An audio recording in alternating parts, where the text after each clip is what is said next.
Cestovní příkaz je doklad, na základě kterého proplácíme služební cesty. Hned na začátku vidíme jméno a adresu činovníka, který služební cestu vykonal. Dále vyplňujeme počáteční místo cesty a datum, kdy se cesta uskutečnila, místo jednání, což je v podstatě cíl cesty, účel, za jakým jsme služební cestu vykonali a konec cesty.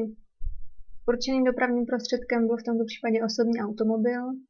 Nebyla vyplacena žádná záloha a proto také chybí podpis pokladníka.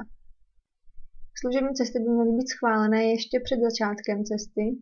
Když tady vidíte datum a podpis statutárního orgánu, pravděpodobně vedoucí střediska.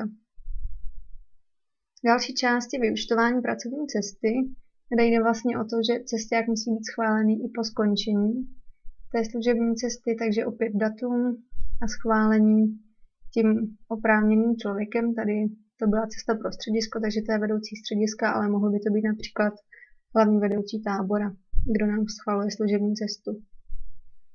Potom tady ta osmička, to je příjmový pokladní doklad. Ten vyplní hospodář, až vám bude dávat peníze, ale není nutné tento pokladní doklad použít, takže celá tady ta část může být prázdná. A k vyplacení té částky se použije vlastně standardní předtisk nebo jiná forma pokladního dokladu, takže to vyplňovat nemusíme, nebudeme se tím teď zabývat. A poslední část, ta nejdůležitější, se týká vyúčtování pracovní cesty. Tady z těch informací zjistíme, kolik jsme vlastně projeli.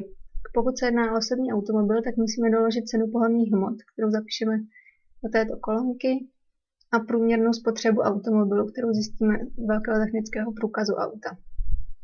Tady vidíme opět datum cesty tam a zpátky, čím jsme jeli, a takzvanou sazbu náhrady na 1 kilometr, která se počítá ze spotřeby a z ceny pohonných hmot a dále z opotřebení. Tady ta dvojka, to je částka, kterou si určuje každá organizační jednotka.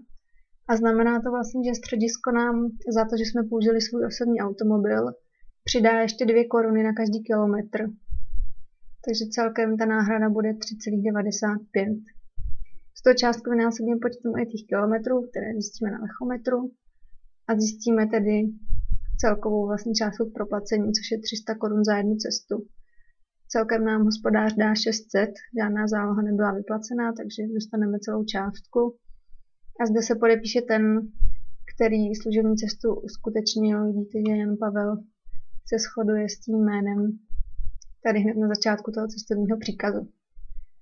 No a jaké další informace jsou potřeba k proplácení cestovného, tak to už najdete v ostatních materiálech.